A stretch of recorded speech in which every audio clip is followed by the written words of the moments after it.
Hey everybody, it's Charlie from Daily Motor, and today we're finally out riding a 2022 Honda Navi.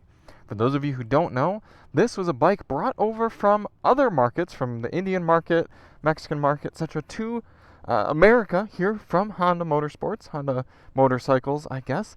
And it's the tiniest street bike that Honda makes. Well, I guess outside of a moped. It's a true motorcycle, but it's small. It's a 110cc carbureted inline one motor, single cylinder motor.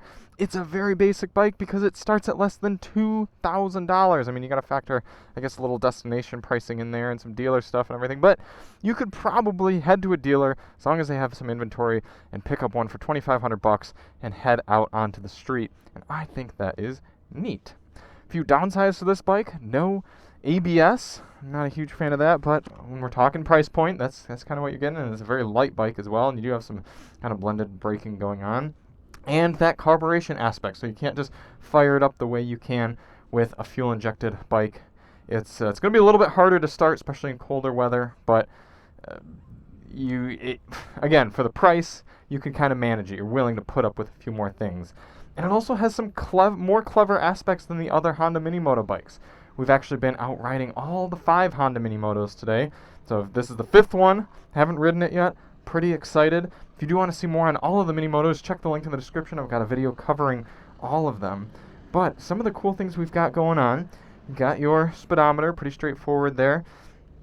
Key, everything like that. You got your mirrors. Little tiny bit of a cargo rack here. I like that. Even though it says only 3 kilogram weight limit, you could put some things on there, strap some stuff on.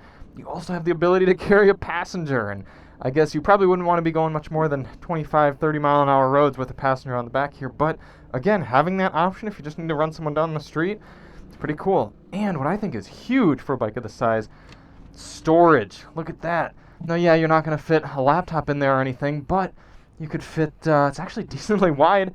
You could probably fit a purse. Honestly, I know Alyssa's purse would fit in there. That's wider than I expected it to be honest. And I think it's waterproof as well. So I would actually love being able to throw some things in there, even if it's just kind of safety stuff, and then lock it back up. Lockable, waterproof storage, huge on a bike like this. And if you really never use it, you don't want it, you can unbolt that and just kind of have a center pass-through, make it look a little bit cooler. I think this thing, a little alien-like, looks like a baby Grom. Maybe not the most attractive bike Honda makes, but pretty compelling. So without any further ado, let's see how this thing is like on the street. I guess we do have a little bit more ado, because I do want to see how it is to sit on the back. Oh, we've got a center stand as well, a center stand and a Kickstarter.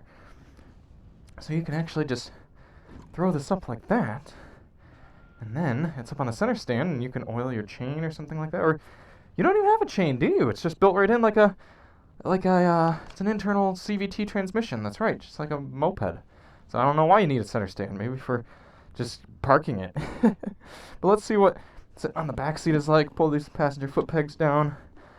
Okay, so yeah, I mean, I guess I could ride back here if someone were driving me along.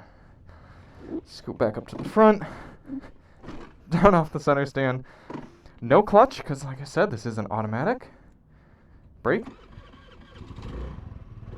And away we go. It's as easy as that.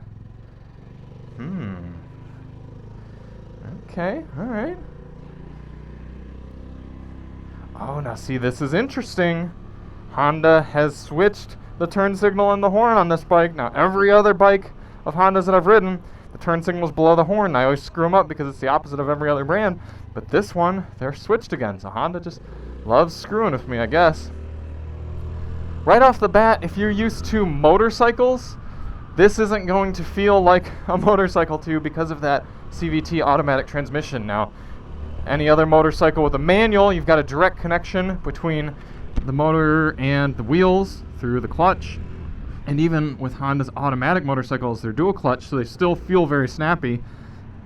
This has a rubber bandy effect, a lag when you get on the throttle. And some of that could be the carburation as well, but more of it's that transmission. Okay, off we go.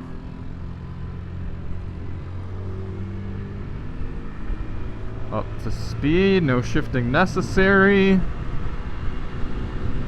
Okay, this is actually pulling me along quicker than I expected. Up to 45 miles per hour up the hill. Some suspension test here.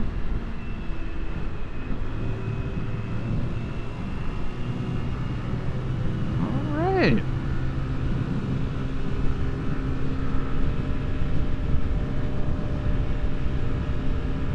Not as much rider engagement, since you don't have to be paying attention to where the engine's at. But into the wind, I am barely squeezing out 50. If I duck in, it looks like I can hit 50. So you're gonna have trouble maybe on 55-mile-an-hour roads, but on a 40-mile-an-hour road like this, I am able to keep up with traffic pretty easily. I am bouncing around a bit more than the other mini motos. Just not as robust of a suspension here, but I do appreciate just kind of being able to come into a corner here and not worry about downshifting. Really don't have that power to pull yourself back up out of a turn though. It's a little bit of that get up and go from a stop, but mid throttle, I mean when I'm doing about 20 miles per hour, lean on it, and there's just a lot of delay, and it doesn't sound nearly as cool. That's for sure. Very, very moped-like. Very tight turning radius, though. Easy little thing to throw around. Obviously, pretty easy to lane split here on the Navi.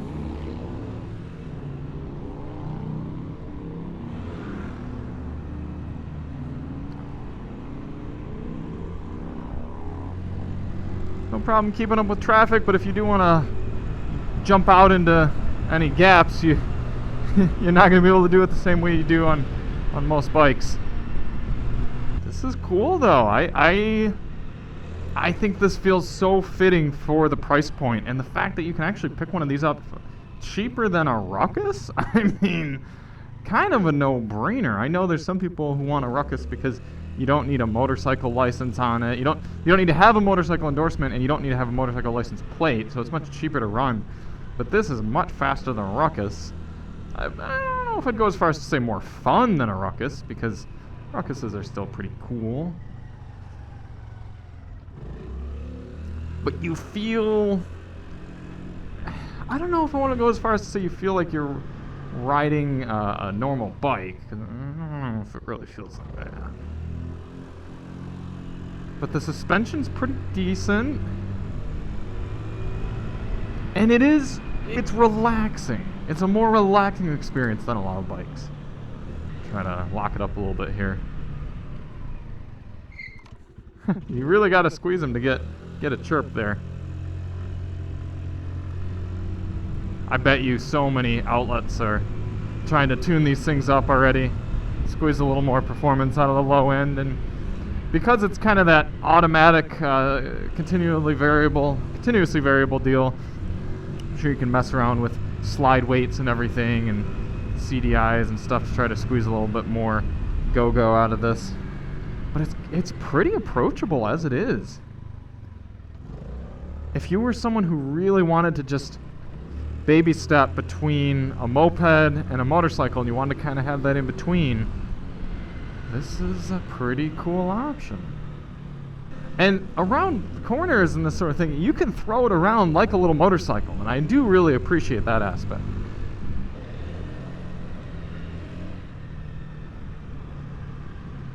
Scrape test.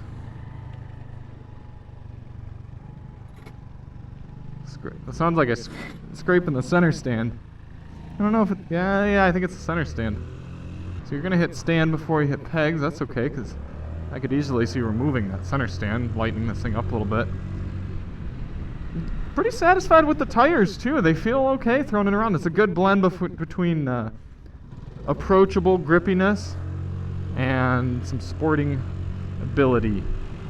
It's not as fun as a Grom, that's for sure. It's not a Grom replacement. You don't have the snappiness. That's what makes the Grom still feel fast. Is yes, technically top speed, this isn't that much lower than a Grom, but it's the way you get there, and it's the snappy and direct feel, and changing the gears and running through the rev range that adds to the experience on something like a Grom, whereas this feels a bit more like transportation. I mean, that has a bit of go, but then it's kind of this just nothingness. Here's what I do like about the Navi.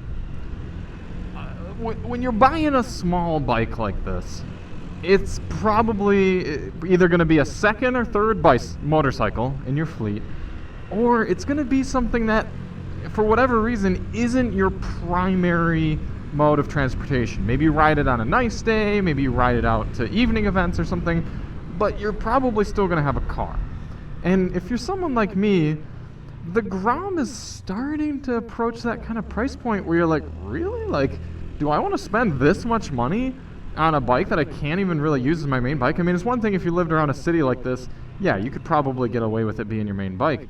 But I live out in the Midwest, and it's beneficial to be able to take some highways or like at least do 60 miles per hour down back roads or something.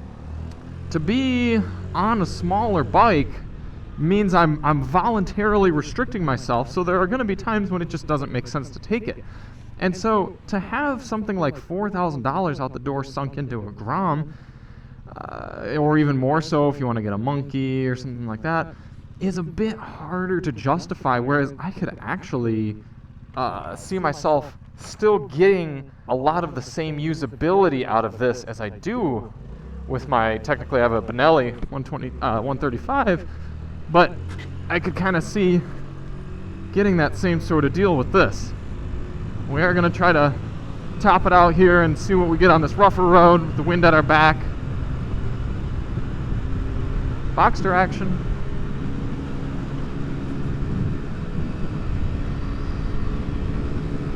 So I'm maybe going to hit 50. I could tuck in, definitely get it up over 50, but you're not going to be able to do that very confidently. That's definitely something to keep in mind. So light on the fun factor, mostly just because of powertrain, but light on the value factor too. And I think when you're talking about a toy, which at the end of the day, yes, something like this is a toy, being able to maximize value is nice, because if you're not going to maximize value, just pay extra. Get yourself a 3B, a CB 500, or you know, get something that really speaks to the soul. No one's claiming that a Navi is going to stir your soul, but it is going to allow you to get your feet wet. Like, oh, I would have to remove that center stand, that's for sure.